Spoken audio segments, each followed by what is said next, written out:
দেখুন, খুবই দুঃখজনক যে আমাদের স্পোর্টসকে যেভাবে পলিটিসাইজ করা হয়েছে। বিসিবিতে তো কোনো ধারাবাহিকতার ব্রিজ হওয়ার কথা ছিল না। যদি স্পোর্টসে পলিটিসাইজ না করা হতো, বিসিবিতে পলিটিক্যাল লোকজন না থাকতো, তাহলে দেশে একটা পরিবর্তন হলেও বিসিবি তার মতোই থাকতে পারতো, ধারাবাহিকভাবে তার কার্যক্রম পরিচালনা করতে পারতো। কিন্তু আমি যখন দায়িত্ব নিলাম, এসে বিসিবির কোনো ডিরেক্টরকে পাওয়া যাচ্ছিল না। তখন কারোর সাথে যে পরামর্শ করবো এমন একটা লোক পর্যন্ত ছিল না। তো স্টেক হোল্ডারদের সাথে কনসালটেশনের মাধ্যমে এবং গঠনতান্ত্রিক অনেক জটিলতা ছিল, সেগুলো দেখে নিয়মতান্ত্রিক উপায়ে আমরা বিসিবির যেই আইসিসির যেই ফ্রেমওয়ার্ক আছে তার মধ্যে থেকে নিয়মতান্ত্রিকভাবে আমরা বিসিবিতে পরিবর্তনটা এনেছি। এবং এটা বাস্তব যে জোড়াতালি দিয়ে চলছে, কারণ অনেক ডিরেক্টররা এখন নেই।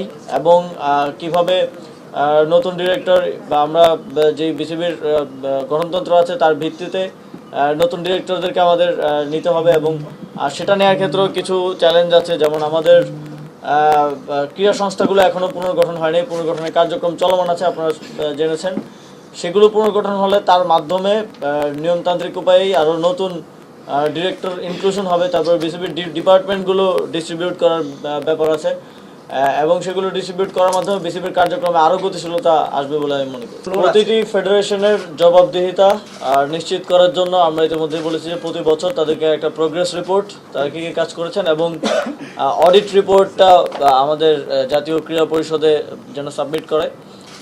এবং নতুন নেতৃত্ব দায়িত্ব নেওয়ার পরে বিসিবি এবং বাফুফে উভয়কেই এক্সটার্নাল অডিট করার জন্য মন্ত্রণালয়ের পক্ষ থেকে আমরা নির্দেশনা দিয়েছি। বিসিবি ইতিমধ্যেই এক্সটার্নাল অডিট শুরু করেছে এবং বাফুফেও শুরু করবে, এবং সেখানে আর্থিক কেলেঙ্কারির যদি কোনো পাওয়া যায় তাহলে সেক্ষেত্রে আইনি ব্যবস্থা নেওয়ার জন্য আমাদের পক্ষ থেকে নির্দেশনা দেওয়া আছে।